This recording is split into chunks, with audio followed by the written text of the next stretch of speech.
right, so we have a system in here called Perch. There's a screen up at the rack, and essentially what it does is that Perch has the ability to measure how fast the bar is moving and whatever movement we're doing. All right. Now you can dive down a rabbit trail of doing a lot of different things and creating competition boards, leaderboards, certain training zones that you want guys to hit.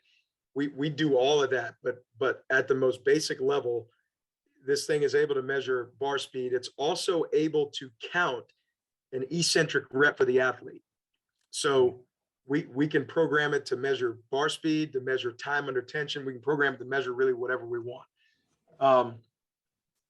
What I've found is that this piece of technology is the single greatest thing that we did in our room in terms of player buy-in, because it creates instant feedback for the athlete on the rep. Mm-hmm.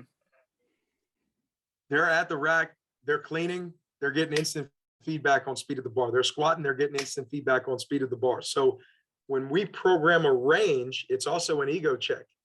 So we come out and we'll say, yesterday was our first day of spring football training, and we did chain squats. So, accommodating resistance on a back squat. Mm-hmm. And we programmed the range, which is pretty aggressive. But the range was, we were looking for guys to be in the 0.6 to 8 range with this accommodating resistance. And the rule that we say, typically we would have programmed the percentage based off of their max, and then taken into account whatever the accommodating resistance was and prescribed certain weights on their 3 working sets or 4 working sets. Now what we'll do is we take into account the accommodating resistance. We look at the guy's max, we get a gauge of what range he's going to be in, and all we have to do is start him in that range. And we say, we'll allow you to go up as long as that thing measures in the range that we're looking for. Sure. So now all of a sudden you get this immediate intent, because guys are able to see the screen after every rep, and it takes a split second for the screen to light up to show whether it's blue, which means you're good in the range that you need to be in, gold, you're moving faster than the range that we've programmed so you can go heavier, or red, you're under the range that we programmed, so this is where you have to stay, or we have to reduce the load. Mm-hmm. And so now all we do is track the last 3 sets of where the guy hit, and instead of manipulating his percentage, we're just manipulating the speed range every week. Okay. Sure. I'm a huge guy as far as the bigger the group. If you can find ways to auto-regulate things, oh my makes gosh, it a lot easier. Not just so easy, but now, because it goes the opposite direction too. You got a guy that's performing well, or maybe a young athlete that is, I don't know, we'll use a walk-on that had a lot of potential gap to close in on. His maxes might be going up a lot faster than your 5-star recruit that's already ready to step on an NFL field. Basically, there's a huge dichotomy in weight rooms sometimes.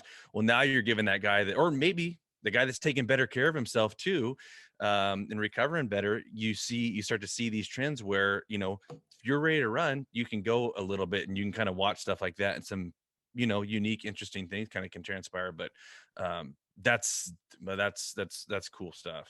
That's cool stuff. Yeah. I mean, it's the best part is so we have 4 groups a day that we run. I coach the quarterbacks, O-line, and some of our receiver position, but it's funny when, like yesterday, Jalen Duncan, one of our linemen, comes in, and the first thing he does is he'll go up to the screen, punch in DJ Glaze's name, who's another offensive tackle, and he'll go back to the group to see what weight and speed he ended up at, and be like, all right, so when we went out for the run yesterday afternoon, they're in the group and they're in their pod, and Jalen looks over, is like, I finished heavier than DJ today. I'm like, yeah, I know. And I look, and DJ's like, hold up, where did he finish? I'm like, he's heavier and faster. So like next week, the athlete will remember for 7 days from now, where DJ will come in first. He'll check Jalen's for last week and be like, all right, I'm going to smash this. Yeah. Like that's part of the buy-in too, right? Sure. It's part of getting them bought into the process. So I'm a huge proponent now. I'm not totally there in just being able to program based on velocities, speeds, but I'm a lot closer. We do a lot more of that than we've done in the past.